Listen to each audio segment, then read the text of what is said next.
স্বাগত আইওয়ান নিউজে। সঙ্গে আছি আমি রীতা শ্রাবন্তী। দেবিদ্বার উপজেলা প্রেস ক্লাবের উদ্যোগে অসহায় পরিবারের মাঝে খাদ্য সামগ্রী বিতরণ। কুমিল্লা প্রতিনিধি মোহাম্মদ নেসার উদ্দিনের তথ্যচিত্রে বিস্তারিত।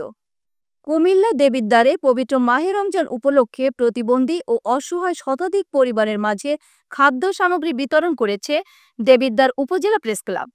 সোমবার সকাল 11টায় জিএফবি গ্রুপ ইউএস এর অর্থায়নে ও বন্ধু উন্নয়ন সংস্থার সহযোগিতায় উপজেলা নির্বাহী কর্মকর্তা মোহাম্মদ আবুল হাসনাত খান ও প্রধান অতিথির উপস্থিতিতে ও উপজেলা প্রেস ক্লাবের প্রতিষ্ঠাতা সভাপতি সাংবাদিক এবিএম আতিকুর রহমান বাশারের সভাপতিত্বে এ খাদ্য সামগ্রী বিতরণ করা হয়।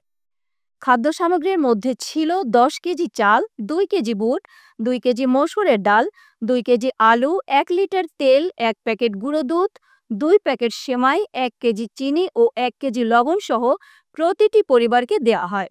এ সময় অন্যান্যের মধ্যে উপস্থিত ছিলেন উপজেলার সুবিল ইউনিয়নের চেয়ারম্যান গোলাম সরার মুকুল ভূঁইয়া, বিশিষ্ট সমাজসেবক মোহাম্মদ নজরুল ইসলাম সরকার ও উপজেলা প্রেস ক্লাবে কর্মরত প্রিন্ট ও ইলেকট্রনিক্স মিডিয়ার সাংবাদিকবৃন্দ। এতক্ষণ সঙ্গে থাকার জন্য ধন্যবাদ। আইওয়ান টিভি নিয়মিত আপডেট পেতে ভিজিট করুন আমাদের ওয়েবসাইট, ফেসবুক পেজ ও ইউটিউব চ্যানেলে।